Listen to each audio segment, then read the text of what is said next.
A partir de estos momentos, nos enlazamos con las regiones del país a través de Conexión Perú. Te informamos y te acercamos al Perú. Naturalmente, un tema que llama poderosamente la atención y son hechos recurrentes es la violencia que se genera fuera de los estadios, en los exteriores de los centros deportivos. Y esto es una constante que se está viviendo en el país. Los sucesos recientes que hemos visto luego de el tradicional clásico del fútbol nacional, el último domingo jugado en el Estadio Monumental, horas después se registraron hechos de violencia muy cerca a el estadio, específicamente en una de las zonas en Ate Bitarte. Anoche hemos visto también enfrentamientos en el cercado de Lima, pero también en las zonas periféricas de la capital, tanto zona norte, zona sur.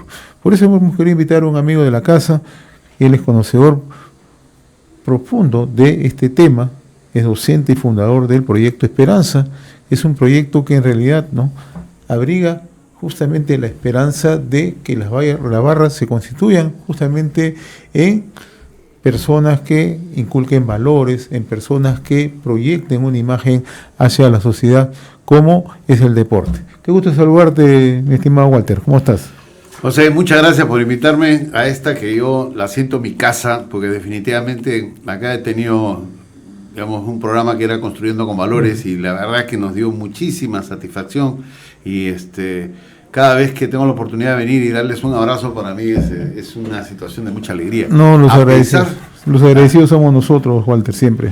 Sí, a pesar de que el tema es bastante desagradable, ¿no? Mira, permíteme plantearte más o menos un esquema de lo que yo creo que debería pasar. Primero es hablar sobre las sensaciones negativas que genera la violencia relacionada al fútbol. Y la segunda parte es qué debemos hacer. Claro. Porque, la indignación, realmente el desagrado de lo que ha ocurrido, tanto como ocurrió en Argentina como lo que ha ocurrido acá en el Perú, definitivamente nos tiene que llamar la atención porque lo que estamos haciendo, estamos destruyendo una sociedad donde nosotros deberíamos heredar a nuestros hijos para que ellos puedan vivir y desarrollarse en paz, ¿no? Porque nosotros somos personas que hoy día estamos celebrando nuestro día de adulto mayor, ¿no? Entonces, yo creo que eso es, la indignación está, pero el tema, para no quedarnos en expresar el desagrado, es analizar qué es lo que debemos hacer. Y en esto también yo recomendaría analizarlo de una manera muy sencilla en dos campos, ¿no? El campo de lo que deben hacer las autoridades y el campo de lo que debe hacer la sociedad, nosotros como parte de la sociedad. Cuando tú tienes un problema, José, lo que tienes que hacer tienes que analizarlo bien para saber cuál es el camino al que te vas a enrumbar. Y yo creo que un gran error que nos llama la indignación es hablar de la violencia en el fútbol. Y no es la violencia en el fútbol, sino es la violencia que estamos viviendo como sociedad, y ahora ya sabemos que en Chile y en Argentina también, que cuando se ve en el fútbol se hace mucho más notorio. ¿Por qué? Porque el fútbol tiene esa potencia de jalar las cámaras, tiene la potencia de jalar las redes, tiene la potencia de que se interesa a la gente en esa actividad porque hay una relación muy fuerte. Y ahí justamente, mi querido José, está la gran oportunidad. Porque así como es un factor de violencia cuando el instinto y la emoción son negativas, pero también puede ser una gran herramienta para pacificar si nosotros sabemos trabajar para que ese instinto y esa emoción sean positivos y poder sacar adelante, porque para llegar con mensajes, para poder llegar con soluciones a nuestra vida cotidiana, el fútbol puede convertirse en una herramienta que nos permita llegar a eso. Tomo lo que tú señalas, Walter, ¿no? No es la violencia en el fútbol, lo mismo que yo no creo que estos sean barras, estos son organizaciones que surgen a partir justamente del grado de violencia que estamos viviendo, ¿no? Y que aprovechan las circunstancias del fútbol para justamente generar esta situación de caos, esta situación de violencia y esta situación ya que llega a límites ya a veces impensables, ¿no? Entonces, el gran tema es, viviendo en una sociedad altamente violenta, viviendo en circunstancias donde los resortes del Estado o los resortes institucionales no funcionan. ¿Qué es lo que tenemos que hacer? Porque cuando uno empieza a ver, yo distingo mucho de las barras de fútbol a estos clanes organizados, estos grupos organizados. ¿Por qué? Permíteme simplemente 30 segundos. Porque cuando uno ve cómo se organizan estos bandos, en realidad, primeramente ahora están altamente sofisticados. Todo su nivel de comunicación es a través de redes sociales. Saben dónde se juntan, dónde son sus preconcentraciones, quiénes son sus cabecillas, qué actividades realizan, dónde se junta el otro grupo. Entonces ya no estamos hablando de grupos pasajeros, estamos hablando de bandas que actúan de una manera deliberada. Fíjate, estamos centrándonos en lo que deberían ser las autoridades para después hablar lo que vamos a hacer nosotros como ciudadanos, ¿no? Que de hecho lo que tú estás haciendo ahora con el programa es algo que debemos hacer, tratar este tema para encontrar el camino.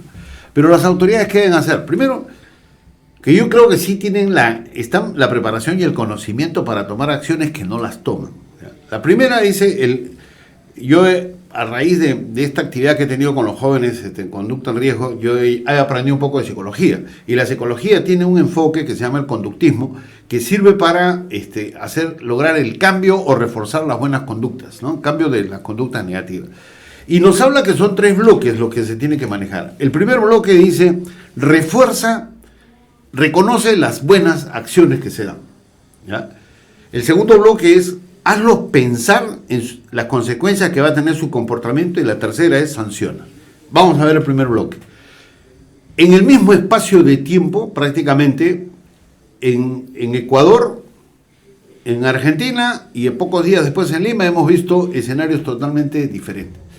En Ecuador hubo una barra de Alianza Lima que se comportó de una manera aceptable. Apoyó a su equipo y regresó y ha tenido una experiencia de vida que nunca se van a olvidar porque Alianza ganó allá. En Argentina había un enfrentamiento que verdaderamente nos ha llenado de vergüenza a los seres humanos, igual lo que ha pasado en las calles, porque la violencia no ha estado dentro del estadio, sino en zonas cercanas. Entonces, reconocer lo bueno. ¿Y hay líderes de barra que son positivos? Sí. Entonces el Estado debería reconocerlos, identificarlos, para llevarlos al segundo plano, que es capacitarlos, hacerlos reflexionar. ¿Y por qué tienen que capacitar a los líderes de barra? Porque tienen un poder increíble sobre la conducta de los chicos que los siguen. Fíjate, si sale una autoridad que está tan desprestigiada ahora, ¿no? Realmente son gente que sale a hablar y no tiene autoridad moral para poder dar recomendaciones. El joven dice, y le va a hacer caso si él está con el tema de las joyas, está con los mochasueldos, etc. Y después, cuando interviene la policía, ellos lo consideran como represión, ¿no? Pero el líder de barra, José, yo tengo porque conozco eso, cumplen lo que el líder dice. Y si el líder dice, vamos a portarnos bien porque eso mejora la imagen de nuestro equipo, lo van a hacer. Y la tercera es sancionar. Mi hija ha estado acá, hoy día justo se está yendo a Chile con mi yerno y mis 2 nietas, y por ello vi las noticias de Chile, y en Chile han identificado que los chilenos que han ido a Argentina es gente que tenía antecedentes muy serios de violencia, y han ido a Argentina, han generado y han tenido la respuesta también, donde ha habido pues bastante gente dolida, ¿no? Yo, por ejemplo, estas personas que están disparando son fácilmente reconocibles. Yo no sé por qué las autoridades no toman eso. Tengo una idea de por qué no, pero debería ser eso. Ahora, diferenciemos, no son hinchas, no son barristas. No, son gente... Mira, yo cuando comencé en mi experiencia en este campo, tuve una entrevista, conocí a una de Argentina que se llama Alessandra Pistorio. Entonces yo le pregunté, porque ella es una psicóloga muy reconocida, le dije, Alessandra, ¿podrías ayudarme a definir con sencillez la violencia? Y ella me dijo, la violencia es la energía negativa del amor frustrado. Ese amor que la gente no recibe en su hogar y sale a buscarlo a la calle. Y cuando no lo encuentras de buena manera, comienza a desquitarte y a causar daño a terceras personas. Y me dice, al definir la energía tiene 3 características muy importantes. No se crea, no se destruye, solo se transforma. Si nosotros queremos combatir la violencia, mi querido José, lo que tenemos que es trabajar este segundo bloque de hacerlos razonar y decirles, si tú no cambias, te vas a ir al despeñadero, tu vida se va a echar a perder en la cárcel o vas a hacer daño a gente. Ahora, insisto en un tema. acá en el Perú se está dando en las zonas exteriores de los estadios, ¿no? Pero también estamos viendo otro fenómeno acá en el Perú, ¿no? Y que la violencia también ya se da en el fútbol amateur. Una violencia ya desmedida. Cada partido de fútbol amateur, yo he tenido oportunidad a veces con los viajes que hacía, y además no cuenta con medidas de seguridad ninguna, los árbitros van desprotegidos, permiten que entre licores a los estadios y todo esto. Entonces, la gran pregunta es, si queremos construir una sociedad donde el deporte impere, donde el deporte genere, digamos, una concepción mayoritaria, sobre todo en los jóvenes, lo que tenemos es lo que tú dices, ¿no? ¿Por qué no construimos y las autoridades hacen los esfuerzos para poder captar a quienes tienen la suficiente capacidad de poder dirigir barras, de poder dirigir grupos humanos? Si la policía no lo puede hacer, hay gente que lo hace. Yo he visto, yo siempre, antes iba a los estadios con una tranquilidad, y a ti también te debe haber ocurrido, sí. Ibas al estadio con una tranquilidad, iban los familias, niños, almorzaban, estaban toda la tarde en el estadio, era una tranquilidad. Hoy no es así. Mira, tu comentario me lleva a ubicarnos ahora en el segundo grupo. ¿Qué es lo que debemos hacer nosotros como sociedad? Claro. ¿Ya? Nosotros tenemos que, reconociendo estos tres enfoques, tenemos que actuar sobre nuestro entorno, ¿ya? O sea, hoy hay que reforzar una cosa buena, tu esposa, tu hijo. Oye, te felicito lo que has hecho. ¿Por qué? Porque cuando tú reconoces eso, él siente un agrado y sostiene la conducta esa de ahí positiva. Lo llevas a reflexionar, le dices, oye, si tú sigues llegando tarde, te portas mal, todo eso, vas a tener problemas. Pero si tú llegas puntual, eres una persona que te relacionas bien, que cumples tus objetivos, vas a tener éxito. Y si no cumples esas cosas, lo sancionas, ¿ya? Entonces, tenemos que hacer eso como política. Mira, la gente que está escuchando seguramente dirá, oye, Walter Oyarce, qué fácil es criticar pues a las autoridades, todo, ¿no? ¿Y qué estás haciendo? Bueno, yo, antes de la pandemia, recorrí el Perú, casi el 70% de las principales ciudades. Nunca pedí un sol por eso. Me reuní con jóvenes con conducta en riesgo y creo que hubo un mensaje que yo espero que haya sido bastante positivo. No digo que la hice linda, pero sí he visto cambiar a algunas personas. Con que uno haya cambiado, valió la pena. Entonces, la pandemia me enfrió. ¿Por qué? Porque si tú lo haces virtual, los jóvenes no enganchan, tiene que ser presencial. Ahora, ¿qué es lo que estoy ahorita por terminar y lanzar? Y ¿sabes qué es lo más bonito, José? Que los dos proyectos que te voy a hablar comenzaron acá, en este set. El primero es, hemos terminado ya el contenido de un libro que se llama Heroísmo en el fondo del mar, que narra lo que ocurrió en el submarino del VAP Pacocha, que hace 36 años. Hoy día, 26 de agosto, se cumplen 37 años de lo que ocurrió. Y es una historia de valores, de amor al Perú, de fraternidad, etcétera, que lo vamos a llevar a talleres para que la gente reflexione, y sobre todo en las barras, para que se den cuenta que pueden hacer cosas extraordinarias trabajando de esa manera, ¿no? Entonces, mi abrazo a la gente de la Marina que nos dio esa lección extraordinaria. Y la segunda, que también nació acá, es un proyecto que se llama Deportes con Menores para formar hombres con valores. ¿En qué consiste? Vamos a capacitar a los entrenadores que están en los cerros, que están en los parques, en los colegios alejados. No nos vamos a meter con los clubes profesionales o academias, y vamos a enseñarle a esos profesores que aprendan a entrenar a los niños de acuerdo a la edad, porque de acuerdo a la edad tienen aptitudes puntuales, y con esas aptitudes hay que relacionar a los valores que tú le vas a enseñar. Por ejemplo, desde muy pequeñitos enseñarles el respeto a las reglas de juego, respeto al árbitro, respeto al entrenador, respeto al rival, respeto a la tribuna, ¿no? Y si no cumplieran, le dices que lo vas a sacar de grupo y vas a ver cómo ese niño va a moderar su conducta para hacerlo de esa manera, ¿no? Entonces, esos dos proyectos yo calculo que en unos 15 o 20 días ya debo estar lanzándolos, y es gratuito, no hay ninguna intención económica ahí de beneficio. Lo vamos a armar en videos y lo vamos a distribuir para todas las personas que estén interesadas. Ahora, tú con la experiencia que tienes, ¿están bien organizadas las barras de fútbol en el país? Mira, dependiendo qué barra, ¿ya? Porque yo te cuento que yo lo que tengo los últimos años contacto con algunos de la barra de Alianza Lima, y sé que están bien organizados.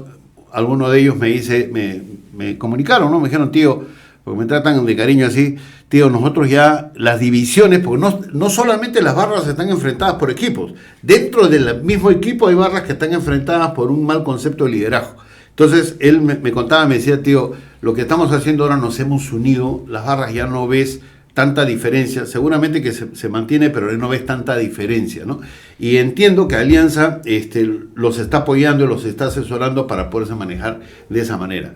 Ahora, yo siempre cuento esta anécdota que cuando estuve en Trujillo, me invitaron, lo de la barra Alianza, me invitaron a una pollada. Entonces ellos hacen pollada para financiar los viajes, para acompañar al equipo. Yo le dije, ¿y están financiando un viaje? Y me dijeron, no, señor Oyarse, esto lo estamos haciendo porque tenemos un compañero que está enfermo. Y en esta barra, cuando uno se enferma, nos enfermamos todos. Hay un sentido solidario. Así es.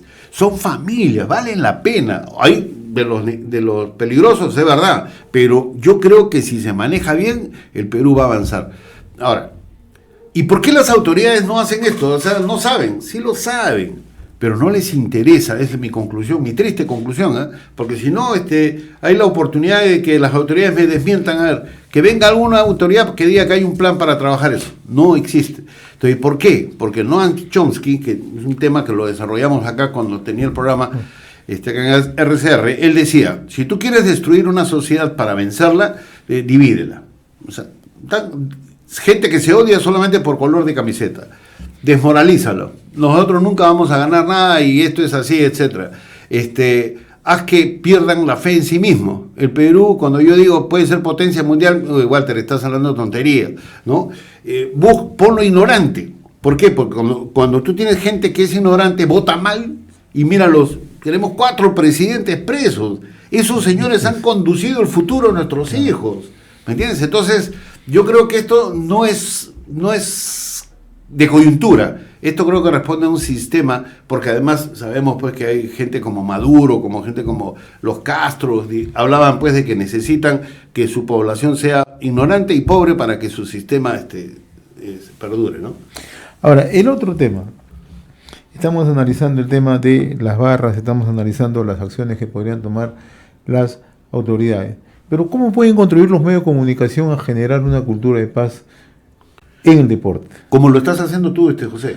Pero debería ser más masificado. De todas maneras. ¿Por qué? Porque hay países donde verdaderamente, Colombia ha sido uno de esos, ¿no? Donde siempre, o sea, los medios de comunicación de una manera solidaria actuaban para generar mensajes, para generar actitudes, para generar ejemplos, para generar modelos que se pueden aplicar. Mira, yo conocí al principal promotor allá de Colombia que se llama Goles en Paz, ¿ya? Y la verdad, sí, el gobierno invirtió en este grupo y llegaron a reducir la violencia de una manera bastante importante. Pero ¿qué deben hacer los medios? Mira, lo que tú estás haciendo. Tú no me estás preguntando, porque yo he ido a algunos medios en los que te lanzan las preguntas para que destroces al barrista, ¿me entiendes? Para que no hables de los orígenes de esa violencia. ¿Por qué? Porque eso es lo que vende, pues, ¿no? Salió Ollar, se dijo que sí, que son criminales. ¿Hay criminales en la barra? Sí, pero no todos. Entonces yo quiero usar la razón en el análisis. Y esa debe ser la tarea de los medios de comunicación. Explicar y, sobre todo, el primer bloque, reconocer a los buenos. O sea, que entrevisten a los barristas que están haciendo cosas, reparten víveres, limpian las zonas donde ellos viven, y tienen una serie de actividades que, si nosotros lo pusiéramos en los medios, ellos agarrarían más fuerza y le dedicarían mucho más tiempo a mejorar eso. Ahora, los clubes acá en el Perú, sobre todo los clubes profesionales, tienden a mejorar, digamos, el modo personal de sus barristas. A ver, no lo he visto de una manera así muy marcada que los manden a preparar o tal cosa, ¿no? Porque a mí me abrían las puertas para hacer los talleres, pero nunca, o sea, no fue un encargo puntual que haga esas cosas, ¿no? Porque además que no solamente ha sido con la barra de Alianza, sino varias barras a las que yo he llegado, ¿no? Creo que no hay ese trabajo, y creo que una de las actividades que pueden hacer los clubes es incentivar ese trabajo. Pero ¿por qué los clubes se sienten ajenos a esto? ¿Ya? Porque ya la violencia, con las medidas que se han tomado, ya no está dentro de los estadios. Entonces, y ese es un error, porque si tú trabajas a la gente que va al estadio, los capacitas, ellos van a controlar que la violencia no se dé en otros sectores como se está dando en otros lados. Interesante lo que dices tú, porque la violencia, por lo menos lo que estamos viendo acá en el país, y no se genera casi en los estadios ahora, se genera en las zonas exteriores. Por eso yo me atreví al inicio de la conversación a decirte, yo no creo que sean estos barristas, yo creo que son bandas organizadas que aprovechan las circunstancias futbolísticas para generar todas estas condiciones. Mira, yo no creo que incluso que no creo que sea su intención el de robar, sino es gente que está viviendo una situación miserable de amor, de afecto, de que para sentirse justificados, tienen esos actos violentos, como no han ganado nada en su vida, entonces ganan esa pelea, sacan armas, disparan. Hay 2 niños heridos, José, una señora recibió un impacto, o sea, eso de ahí no lo vemos, no deberíamos permitir y aceptar y decirle, ellos mismos se tienen que decir que ese es un acto de cobardía, eso no los ubica como líderes. Yo el otro día conversaba con un periodista y me decía, Walter, yo he hecho unas entrevistas a sicarios del Callao, niños de 14 años, ¿ya? Que ellos, por sentirse realizados, porque vienen de hogares sumamente complicados, que no son reconocidos, vamos a decir así, y que ellos con un arma ya son alguien en la vida, matando a personas por 100, 200 soles.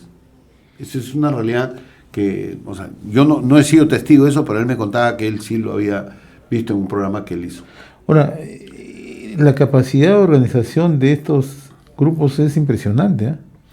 Porque, como yo también te comentaba al inicio de la conversación, hacen un despliegue de tecnología, ubican, rastrean, puntos de reunión, sabe dónde llegan. O sea, hay una situación que ciertamente debería, y si las autoridades no están tomando en consideración esto, simplemente no es que salen a la calle así porque sí, hay una organización previa. Hay una organización, y José, ¿sabes qué es lo que pasa? Lo que tú estás contando es su punto débil.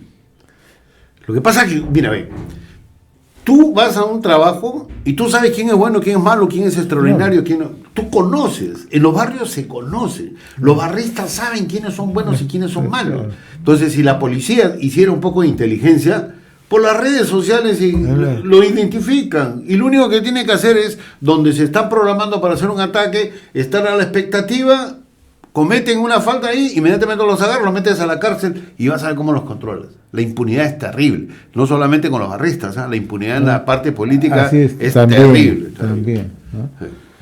Sí. ¿Qué experiencia en América Latina es exitosa en cuanto a mirar a la disminución de violencia en el fútbol? Mira, no me quiero poner medallas que no me corresponden, como decir sí sé. Lo que sí, tuve un contacto con Goles en Paz de Bogotá, conversé ahí con Alirio, si no me equivoco, ahorita el nombre se me ha ido, pero conversamos y tratamos de hacer algo en conjunto. Cuando yo vine, traje esa idea para manejarlo de la Municipalidad de Lima, pero el asunto no prosperó porque había otros problemas en ese momento. Pero creo que Colombia lo llegó a trabajar, o sea, redujo el asunto, ¿no? Me dicen algunos amigos que están viviendo en Argentina que ahí el tema es sumamente complicado en la violencia, y cuando yo he estado en Santiago en el mes de julio, también se ven muestras de alguna violencia, y hubo un partido en el Colo-Colo en que creo que murieron 2 jóvenes en la puerta del estadio. Pero fui a ver un partido del Colo-Colo y habían señoras con sus hijos disfrutando del fútbol como debería ser. O sea, no te podría responder si es que hay una muestra. Ahora, si tomamos como muestra lo que se trabajó de una manera organizada, tendríamos que irnos a Europa con los hooligans, ¿no? Ahí sí es un trabajo más organizado, ¿no? Yo creo que sí, creo que sí. Pero hubo compromiso del gobierno, un trabajo de una política de Estado, ¿no? Tenemos que aplicar medidas y aplican medidas, ¿no? Y eso es lo que nos falta. Para mí, mi querido José, la crisis del Perú no es económico. La crisis del Perú es una crisis de liderazgo. Y la responsabilidad es de todos nosotros. Yo en este set lo habré repetido decenas de veces. Aprendamos a votar bien para elegir a las autoridades, porque ellos son los que terminan decidiendo nuestra vida, nuestro futuro. Ahora, muchos incluso adolescentes que no llegan a mayoría de edad lo ves en estos grupos organizados. Sí, sí, una muy buena cantidad de gente menor de edad que está ahí. Sí. Que no tiene otras actividades, pues. No los llevan, no los orientan a hacer otras cosas. Y ahí son alguien. Y hogares disfuncionales la mayoría, ¿no? Sí, lamentablemente. Sí, hay todo en realidad, una complejidad en cada caso, ¿no? Pero como te digo, yo estoy seguro que... A ver, mira, en una entrevista me preguntaron qué haría yo si vienen las autoridades y me dicen, señor Yarza, lo que usted está hablando vamos a ponerlo en práctica. Yo le digo, mire, para comenzar que tendría mucho cuidado quién me lo propone. Pero en segundo lugar, si yo veo que hay una buena intención, yo diría, o sea, yo comparto, yo no quiero encabezar nada, yo compartiría la experiencia que yo tengo. Pero yo cuando estuve en Chile a inicios del año, le hice leer una parte del libro del Pacocha, Yeah. y a un chileno, un amigo de mi hijo, del hermano de mis hijos, ¿no? Yeah. Que es un hijo putativo, suena feo, pero hijo Yeah. putativo de cariño.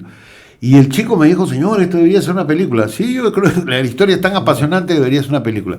¿Y por qué no lo hace? Mira, yo lo que quiero hacer terminar el contenido del libro, llevarlo a un video muy simple y que si mañana más tarde es película, en buena hora. Y me dijo, no, pero tiene que ser película. El muchacho se enganchó. Yo le hice esa pregunta. ¿Por qué Gareca, que lo veía muy mal a Vidal, lo ha llamado? Porque lo necesitamos. ¿Pero por qué? Es que Colo-Colo ha campeonado. ¿Por qué? Claro. Porque Vidal hace el gol con el que campeona Colo-Colo. No lo puede dejar de llamar. Entonces, lo primero que hay que hacer en nosotros es hacer goles. Y cuando tú haces goles, vas demostrando a la gente que se da. Entonces yo José, te voy a ir molestando conforme pongan el lance de estos proyectos y los goles que se van haciendo para comentarlos y poder decir gusto, lo que estamos avanzando. Además tú haces docencia en este tema, ¿no? Y además tienes al frente de una fundación que está trabajando, y creo que es la única que trabaja en el país, es este tema. Entonces hay que mirarlo en esa perspectiva. Yo este año voy a formalizar el proyecto Esperanza, que está trabajando, pero no tiene RUC, no tiene nada de esas cosas, ¿no? Pero yo creo que ya tengo que dar ese paso para que tenga más fuerza lo que se está haciendo. Y en cuanto yo, como siempre, te agradezco la amabilidad de haber compartido esta invitación de RCR, esta es tu casa, y sobre todo, un tema tan sensible, que con Pedro tú lo tratas, sobre todo poniendo los valores por encima de cualquier cosa. Y eso creo que es lo más importante. Mira, José, permíteme dirigirme a la gente para decirle lo siguiente, ¿no? O sea, yo cuando vine acá a RCR vine por un amigo, Gustavo Nakamura, y conocí un grupo de gente que tiene principios, que tiene valores, que está tratando de hacer patria en la labor diaria que está dando, ¿no? Entonces, qué gusto poder confirmar de que hay gente positiva, que todos los días suma con algo, con un mensaje, y que ojalá que comience a llegar a la gente para poder cambiar nuestro Perú, porque está en peligro, ¿no? Yo te agradezco, como siempre, Walter, muy amable. Gracias a ti. Hemos presentado Conexión Perú. Mañana retornamos para seguir informando y acercándote al Perú a través de Conexión Perú.